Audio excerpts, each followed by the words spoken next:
Alright folks, so it's been 4 weeks since my last performance update, so I figured it's about time I added up the numbers to see what was going on. So what have we got then? We've got, a significant underperformance since the 11th of July.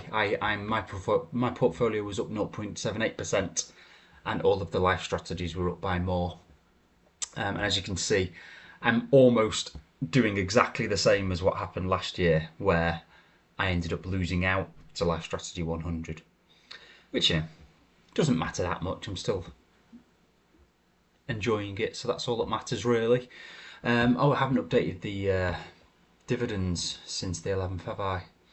I'm underprepared. I do apologise. 11,320.61. Right, so I've had 844 quid in dividends since last time, which is about a month. So yeah, that's actually below average. If you think I've got quite a bit over 12 grand a year coming in dividends, so anytime it's below 1,000, that's a below average month. So, but yeah, it's but as we can see, it's very lumpy. But that's why you have a cash buffer. So I've got about 900 coming in August, about 716, but then obviously that gets added on in my official measure of it, even though it trickles in from the Fundsmith portfolio.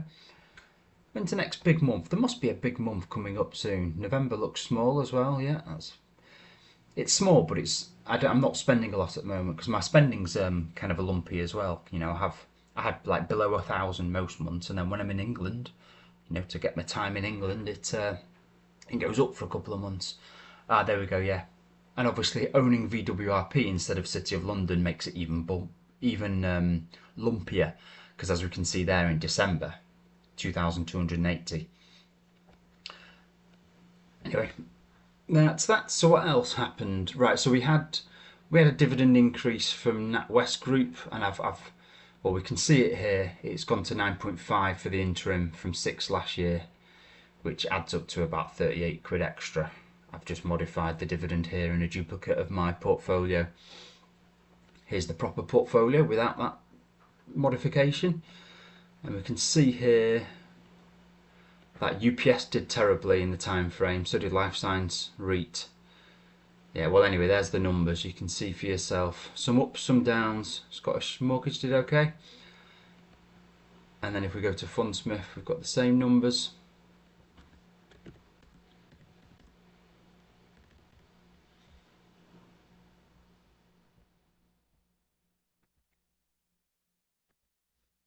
Can see them there. Yeah, Novo Nordisk and Fortinet have had terrible months. Oh, Waters as well. Yeah, they had that they announced they were taking over another company and the market really didn't like it. Yeah, lots of terrible performances here. I don't know why that cell isn't green like all the other positives. But yeah, IDEX did well though, and so did Alphabet.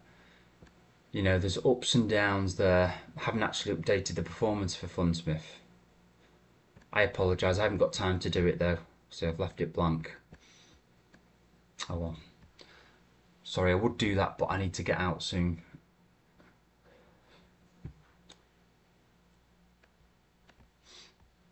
And then what else happened? Yeah, there was a strategic review of labs where they mentioned they've updated their NAV. So for the life sciences, what's it called? Life Science REIT. They've updated the NAV down by 10%. I do wonder. I mean, so one of the commentators on trusts in general, I think it's Quoted Data. One of the guys there, he said that this could be like in preparation because they're having a strategic review, which normally means they're looking at selling the whole portfolio and giving us our money back. And he mentioned, this could be like prepping for selling the portfolio because if you lower your NAV, it becomes more, whatever offers you do get for your portfolio become a bit more acceptable because compared to the new lower NAV, they don't seem so bad. And this is what Hypnosis did. They hired some guys to come and sell a portfolio, and the first thing they did was, right, let's put a negative tint on all of the inputs into our valuation model so that we can lower the NAV and make it more palatable when offers do come in. So this could just be a sign of prep for selling the portfolio. So it might, I mean, it just kind of goes to show that you can't really trust NAVs, because if they can manipulate them like this.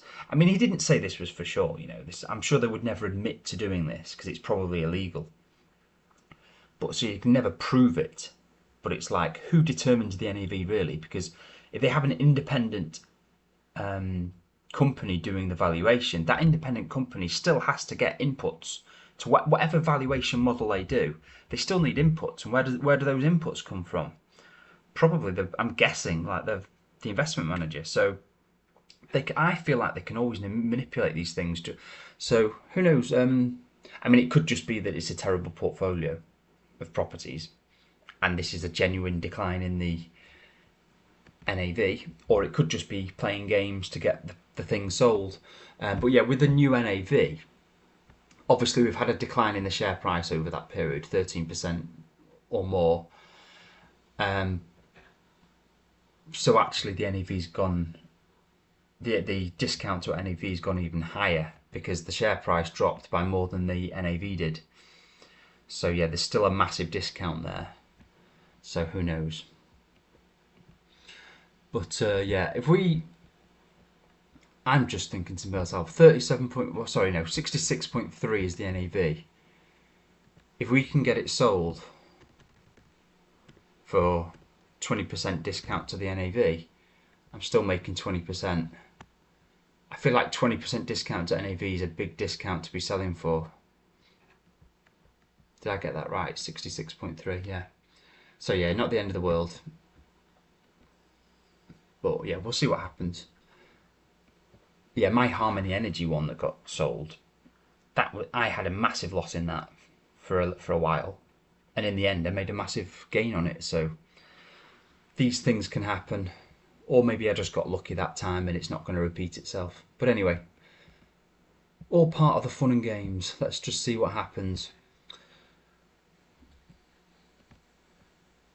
Yeah, and then the other thing that happened was I sold I had about £3,500 in my iWeb ISA, just sitting there, not getting any interest. So in the end, I sold £3,500 worth of Lowland in the GIA, and then bought Merchants in the ISA. So what it's done is it's kind of equalised my positions. They were a bit closer because obviously Merchants has done slightly better since I did this, but they were at about 23 grand each when I did it. And there's a slightly higher yield for Merchants, so it's it's boosted incrementally my income for the next year, because now everything's kind of gone X. All of the X dividends that have now happened that would have been paid in my accounting year. So now any moves I make are now helping next year, but they're not boosting this year's dividend, which is good for me because I've got a high increase this year. It's going to be about 7.26%. But then if we add up all the dividends expected for next year, because towards the end of the year I made lots of moves that reduced my dividend. So if we actually add up the full year's expected dividend there, it's actually 2.53% lower than what I expect for this year. So yeah, now I can make moves that will help that. So any moves I make, like it, at some point I'm thinking about moving some of Barclays money, or maybe all of it, going into some higher yield stuff with the Barclays money. I'm thinking about topping up Pfizer. They had a good results. Even though they're down 4%, they had a good result reaction in the share price recently. I'm thinking of topping up Pfizer, because at the moment I've got 12 grand in banks and only 8 grand in pharmaceuticals, so a couple of grand into there to make Pfizer equal with Glaxo. Maybe that would boost the income. But now that Barclays has gone ex-dividend a few days ago, or well, it's more importantly, Pfizer will have gone ex-dividend, I think, by now. I can't remember exactly. But yeah, and the other change I was thinking of making was I could swap Barclays for Lloyds, because Lloyds is like double the dividend. But I'm probably not going to do that, to be fair. It was something I was pondering, but probably not going to do that. I might just put a little bit of Barclays into Pfizer, to be honest. And I'm waiting for another disastrous day with the share price of UPS, and then I might put another grand or two in there as well. Who knows? But yeah, Barclays is such a low yield though that I feel like it's But I mean, it's got a good valuation. It's still like a PE of 10 or less than 10. So it's still got a good valuation, but the amount it's distributing to shareholders in dividends is pretty low compared to Natwest and Lloyds as well. The thing that's putting me off Lloyds though is even though it's got a higher yield, the price to earnings ratio that's quoted on various websites is a little bit higher, maybe 12 or something. On the other hand, from what I gather, these PE ratios don't really mean that much for banks. I'm not sure though. Who knows? But yeah, it's had a good little performance since the last results, hasn't it, as well, Barclays? Anyway, that's my update on performance and my general thoughts. I'm sure there was lots of other things that happened. There was lots of other results and stuff, but I've got a bit lackadaisical keeping track in this video spreadsheet here. Getting a bit lazy. Anyway, so I guess I'll see you next time then. Bye bye.